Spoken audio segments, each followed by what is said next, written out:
The Desire of Ages, Chapter 74, Gethsemane. In company with his disciples, the Saviour slowly made his way to the Garden of Gethsemane. The Passover moon, broad and full, shone from a cloudless sky. The city of pilgrims' tents was hushed into silence. Jesus had been earnestly conversing with his disciples and instructing them, but as he neared Gethsemane, he became strangely silent. He had often visited this spot for meditation and prayer, but never with a heart so full of sorrow as upon this night of his last agony. Throughout his life on earth, he had walked in the light of God's presence. When in conflict with men who were inspired by the very spirit of Satan, he could say, "He that sent me is with me. The Father hath not left me alone, for I do always those things that please him." But now he seemed to be shut out from the light of God's sustaining presence. Now he was numbered with the transgressors. The guilt of fallen humanity he must bear. Upon him who knew no sin must be laid the iniquity of us all.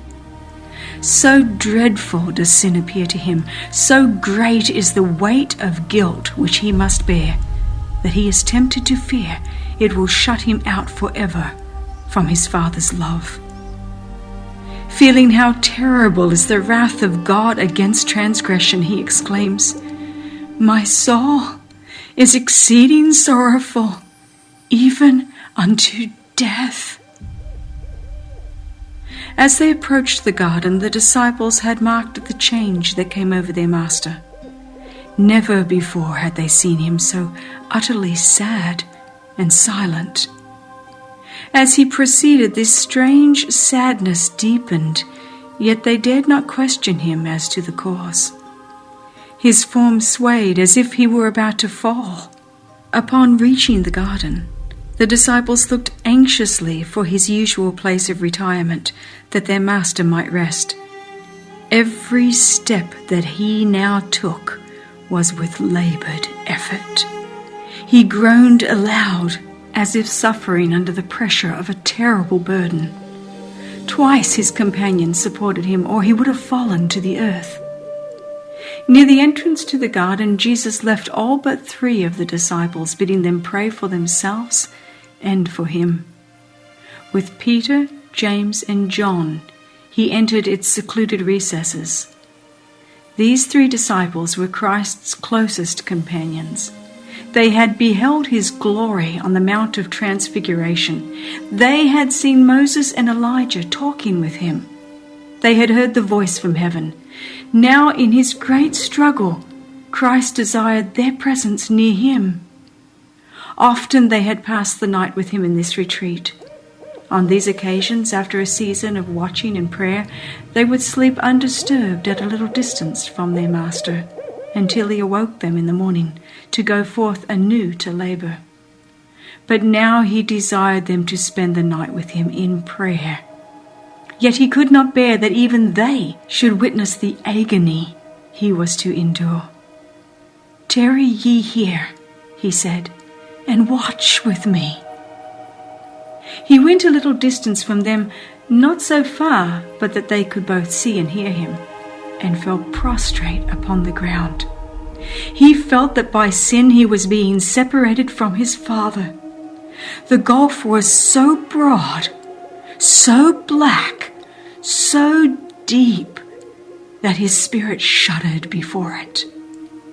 This agony he must not exert his divine power to escape. As man, he must suffer the consequences of man's sin. As man, he must endure the wrath of God against transgression. Christ was now standing in a different attitude from that in which he had ever stood before.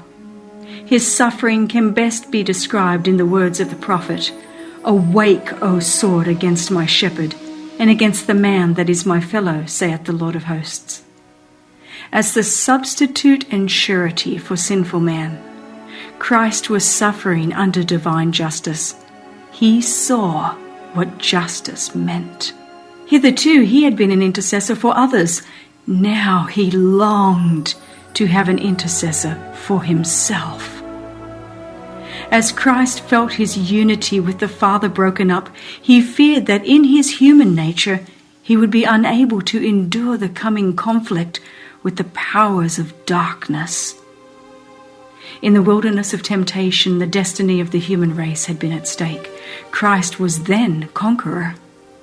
Now the tempter had come for the last fearful struggle.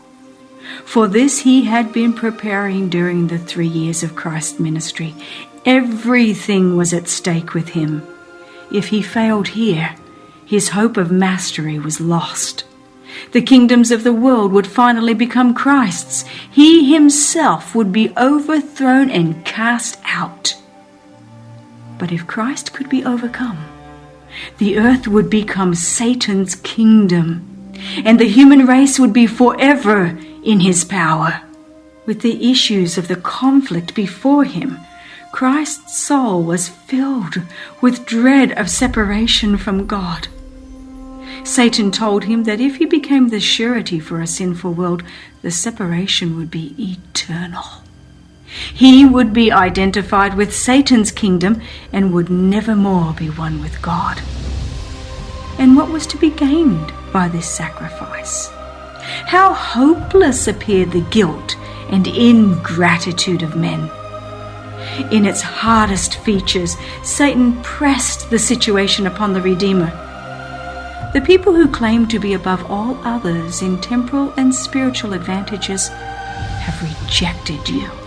They are seeking to destroy you, the foundation, the center, and seal of the promises made to them as a peculiar people. One of your own disciples, who has listened to your instruction and has been among the foremost in church activities, will betray you. One of your most zealous followers will deny you. All will forsake you. Christ's whole being abhorred the thought that those whom he had undertaken to save, those whom he loved so much, should unite in the plots of Satan. This pierced his soul. The conflict was terrible. Its measure was the guilt of his nation, of his accusers and betrayer, the guilt of a world lying in wickedness. The sins of men weighed heavily upon Christ, and the sense of God's wrath against sin was crushing out his life. Behold him, contemplating the price to be paid for the human soul. In his agony, he clings to the cold ground as if to prevent himself from being drawn farther from God. The chilling dew of night falls upon his prostrate form, but he heeds it not. From his pale lips comes the bitter cry, "Oh, my Father, if it be possible, let this cup pass from me." Yet even now he adds, "Nevertheless, not as I will, but as thou wilt." The human heart longs for sympathy and suffering. This longing Christ felt to the very depths of his being. In the supreme agony of his soul, he comes to his disciples with a yearning desire to hear some words of comfort from those whom he had so often blessed and comforted and shielded in sorrow and distress. The one who had always had words of sympathy for them was now suffering superhuman agony, and he longed to know that they were praying for him and for themselves. How dark seemed the malignity of sin. Terrible was the temptation to let the human race bear the consequences of its own guilt, while he stood innocent before God. If he could only know that his disciples understood and appreciated this, he would be strengthened. Rising with painful effort, he staggered to the place where he had left his companions. But he findeth them asleep. Had he found them praying, he would have been relieved. Had they been seeking refuge in God that satanic agencies might not prevail over them, he would have been comforted by their steadfast faith. But they had not heeded the repeated warning, "Watch and pray." At first they had been much troubled to see their master, usually so calm and dignified, wrestling with a sorrow that was beyond comprehension. They had prayed as they heard the strong cries of the sufferer.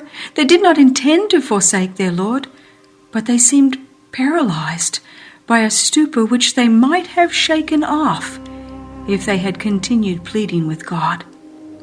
They did not realize the necessity of watchfulness and earnest prayer in order to withstand temptation. Just before he bent his footsteps to the garden, Jesus had said to the disciples, "All ye shall be offended because of me this night." They had given him the strongest assurance that they would go with him to prison and to death. And poor, self-sufficient Peter had added, "Although all shall be offended, yet will not I." But the disciples trusted to themselves. They did not look to the mighty helper, as Christ had counseled them to do. Thus, when the Saviour was most in need of their sympathy and prayers, they were found asleep. Even Peter was sleeping. And John, the loving disciple who had leaned upon the breast of Jesus, was asleep. Surely the love of John for his master should have kept him awake. His earnest prayers should have mingled with those of his loved Saviour in the time of his supreme sorrow. The Redeemer had spent entire nights praying for his disciples that their faith might not fail. Should Jesus now put to James and John the question he had once asked them, "Are ye able to drink of the cup that I shall drink of, and to be baptized with the baptism that I am baptized with?" They would not have ventured to answer, "We are able." The disciples awakened at the voice of Jesus, but they hardly knew him. His face was so changed by anguish. Addressing Peter, Jesus said, "Simon, sleepest thou? Couldst not thou watch 1 hour? Watch ye and pray, lest ye enter into temptation. The spirit truly is ready, but the flesh is weak." The weakness of his disciples awakened the sympathy of Jesus. He feared that they would not be able to endure the test which would come upon them in his betrayal and death. He did not reprove them, but said, "Watch ye and pray, lest ye enter into temptation." Even in his great agony, he was seeking to excuse their weakness. "The spirit truly is ready," he said, "but the flesh is weak." Again the Son of God was seized with superhuman agony, and fainting and exhausted, he staggered back to the place of his former struggle. His suffering was even greater than before. As the agony of soul came upon him, his sweat was as if it were great drops of blood falling down to the ground. The cypress and the palm trees were the silent witnesses of his anguish. From their leafy branches dropped heavy dew upon his stricken form, as if nature wept over its author, wrestling alone with the powers of darkness. A short time before, Jesus had stood like a mighty cedar, withstanding the storm of opposition that spent its fury upon him. Stubborn wills and hearts filled with malice and subtlety had striven in vain to confuse and overpower him. He stood forth in divine majesty as the Son of God. Now he was like a reed, beaten and bent by the angry storm. He had approached the consummation of his work a conqueror, having at each step gained the victory over the powers of darkness. As one already glorified, he had claimed oneness with God. In unfaltering accents, he had poured out his songs of praise. He had spoken to his disciples in words of courage and tenderness. Now had come the hour of the power of darkness. Now his voice was heard on the still evening air, not in tones of triumph, but full of human anguish. The words of the Saviour were borne to the ears of the drowsy disciples. "Oh, my Father, if this cup may not pass away from me, except I drink it, thy will be done." The first impulse of the disciples was to go to him, but he had bidden them tarry there, watching unto prayer. When Jesus came to them, he found them sleeping. Again he had felt a longing for companionship, for some words from his disciples which would bring relief and break the spell of darkness that well nigh overpowered him. But their eyes were heavy, neither wist they what to answer him. His presence aroused them.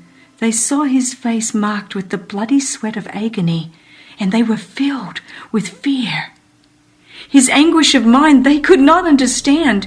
His visage was so marred more than any man, and his form more than the sons of men. Turning away, Jesus sought again his retreat and fell prostrate, overcome by the horror of a great darkness. The humanity of the Son of God trembled in that trying hour. He prayed not now for his disciples that their faith might not fail, but for his own tempted, agonized soul. The awful moment had come, the moment which was to decide the destiny of the world. The fate of humanity trembled in the balance. Christ might even now refuse to drink the cup apportioned to guilty man. It was not yet too late. He might wipe the bloody sweat from his brow and leave man to perish in his iniquity. He might say, "Let the transgressor receive the penalty of his sin, and I will go back to my Father." Will the Son of God drink the bitter cup of humiliation and agony? Will the innocent suffer the consequences of the curse of sin to save the guilty? The words fall tremblingly from the pale lips of Jesus. "Oh, my Father, if this cup may not pass away from me, except I drink it, thy will be done." 3 times has he uttered that prayer. 3 times has humanity shrunk from the last crowning sacrifice. But now the history of the human race comes up before the world's Redeemer. He sees that the transgressors of the law, if left to themselves, must perish. He sees the helplessness of man. He sees the power of sin. The woes and lamentations of a doomed world rise before him. He beholds its impending fate, and his decision is made. He will save man at any cost to himself. He accepts his baptism of blood, that through him perishing millions may gain everlasting life. He has left the courts of heaven, where all is purity, happiness, and glory, to save the one lost sheep, the one world that has fallen by transgression, and he will not turn from his mission. He will become the propitiation of a race that has willed to sin. His prayer now breathes only submission. "If this cup may not pass away from me, except I drink it. Thy will be done." Having made the decision, he fell dying to the ground, from which he had partially risen. Where now were his disciples to place their hands tenderly beneath the head of their fainting master, and bathe that brow, marred indeed more than the sons of men? The Saviour trod the winepress alone, and of the people there was none with him. But God suffered with his Son. Angels beheld the Saviour's agony. They saw their Lord enclosed by legions of satanic forces, weighed down with a shuddering, mysterious dread. There was silence in heaven. No harp was touched. Could mortals have viewed the amazement of the angelic host, as in silent grief they watched the Father separating his beams of light, love, and glory from his beloved Son, they would better understand how offensive in his sight is sin. The world's unfallen and the heavenly angels had watched with intense interest as the conflict drew to its close. Satan and his confederacy of evil, the legions of apostasy, watched intently this great crisis in the work of redemption. The powers of good and evil waited to see what answer would come to Christ's thrice-repeated prayer. Angels had longed to bring relief to the divine sufferer, but this might not be. No way of escape was found for the Son of God in this awful crisis, when everything was at stake, when the mysterious cup trembled in the hand of the sufferer. The heavens opened. A light shone forth amid the stormy darkness of the crisis hour, and the mighty angel who stands in God's presence, occupying the position from which Satan fell, came to the side of Christ. The angel came not to take the cup from Christ's hand, but to strengthen him to drink it with the assurance of the Father's love. He came to give power to the divine human suppliant. He pointed him to the open heavens, telling him of the souls that would be saved as the result of his sufferings. He assured him that his Father is greater and more powerful than Satan, that his death would result in the utter discomfiture of Satan, and that the kingdom of this world would be given to the saints of the Most High. He told him that he would see the travail of his soul and be satisfied, for he would see a multitude of the human race saved, eternally saved. Christ's agony did not cease, but his depression and discouragement left him. The storm had in no wise abated, but he who was its object was strengthened to meet its fury. He came forth calm and serene. A heavenly peace rested upon his blood-stained face. He had borne that which no human being could ever bear, for he had tasted the sufferings of death for every man. The sleeping disciples had been suddenly awakened by the light surrounding the Saviour. They saw the angel bending over their prostrate master. They saw him lift the Saviour's head upon his bosom and point toward heaven. They heard his voice like sweetest music, speaking words of comfort and hope. The disciples recalled the scene upon the Mount of Transfiguration. They remembered the glory that in the temple had encircled Jesus and the voice of God that spoke from the cloud. Now that same glory was again revealed, and they had no further fear for their master. He was under the care of God. A mighty angel had been sent to protect him. Again, the disciples in their weariness yield to the strange stupor that overpowers them. Again, Jesus finds them sleeping. Looking sorrowfully upon them, he says, "Sleep on now, and take your rest. Behold, the hour is at hand, and the Son of Man is betrayed into the hands of sinners." Even as he spoke these words, he heard the footsteps of the mob in search of him, and said, "Rise, let us be going. Behold, he is at hand that doth betray me." No traces of his recent agony were visible as Jesus stepped forth to meet his betrayer. Standing in advance of his disciples, he said, "Whom seek ye?" They answered, "Jesus of Nazareth." Jesus replied, "I am he."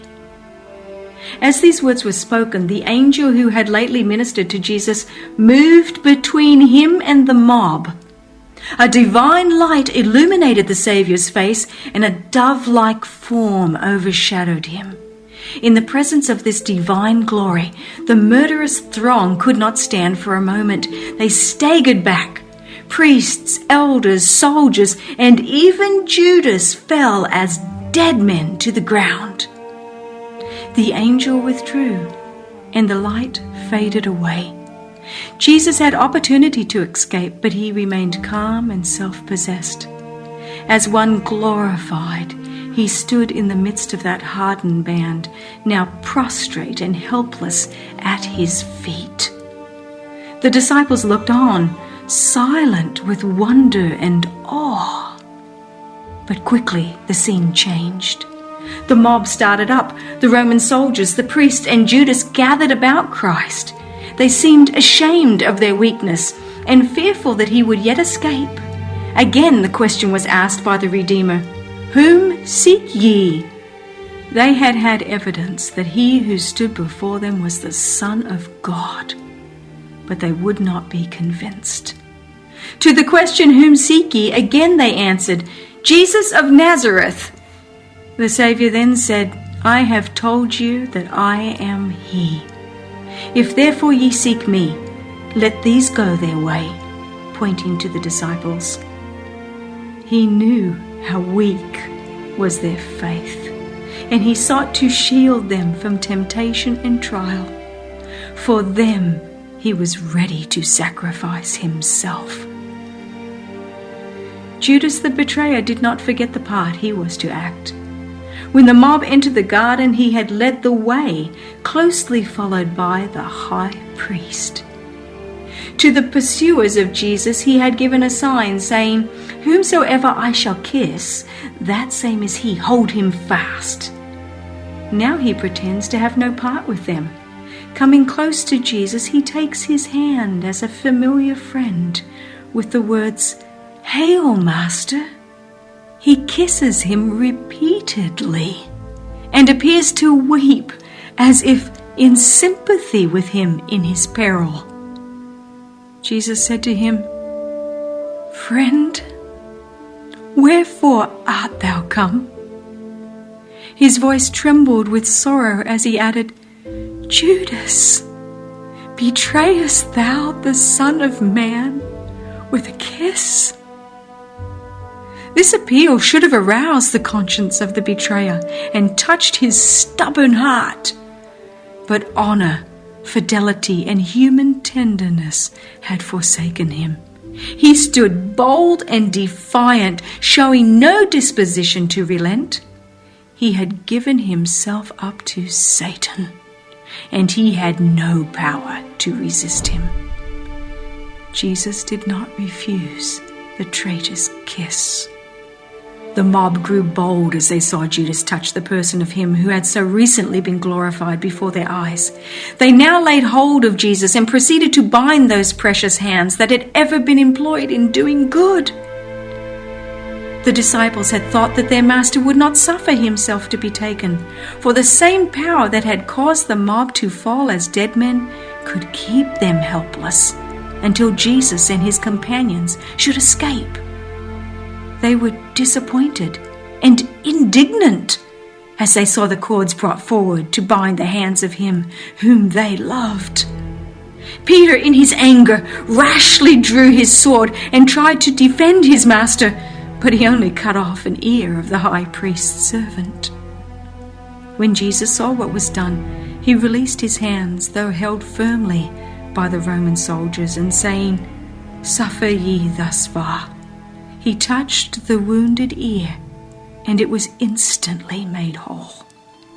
He then said to Peter, "Put up again thy sword into his place, for all they that take the sword shall perish with the sword. Thinkest thou that I cannot now pray to my Father, and he shall presently give me more than 12 legions of angels?" A legion in place of each one of the disciples. "Oh, why," the disciples thought, "does he not save himself and us?" Answering their unspoken thought, he added, "But how then shall the scriptures be fulfilled, that thus it must be? The cup which my Father hath given me, shall I not drink it?" The official dignity of the Jewish leaders had not prevented them from joining in the pursuit of Jesus. His arrest was too important a matter to be trusted to subordinates. The wily priests and elders had joined the temple police and the rabble in following Judas to Gethsemane. What a company for those dignitaries to unite with!